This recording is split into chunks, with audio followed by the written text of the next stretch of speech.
स्वामी समर्थ. आज आपण मटण खिमा कसा करणार ते बघणार आहोत. त्यासाठी एक छोट्या कुकरच्या भांड्यामध्ये मी एक पळीभर तेल घातले, त्यामध्ये खडे मसाले घातले, त्यानंतर 4-5 लसणाच्या पाकळ्या घातल्या, 1 वाटी बारीक चिरलेला कांदा घालायचा, 1 वाटी बारीक चिरलेला टॅमॅटो घालायचा, 1 चमचा आलं लसणाची पेस्ट, 1 चमचा तिखट, अर्धा चमचा काश्मीरी चिली पावडर, अर्धा चमचा हळद, अर्धा चमचा धणा पावडर, अर्धा चमचा जिरा पावडर, चवीनुसार मीठ घालायचे आणि सर्व मिश्रण एकत्र करायचे.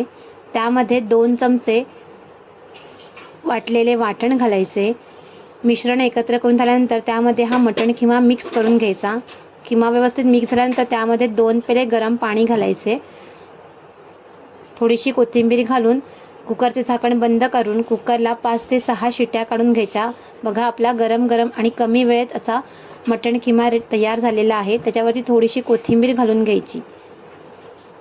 किती छान असा मटण खिमा आपला रेडी आहे. चला आता आपण सर्व करूया. कशी वाटली तुम्हाला माझी आजची ही रेसिपी? जर आवडली असेल तर माझ्या चॅनलला प्लीज लाईक, शेअर आणि सबस्क्राईब करा.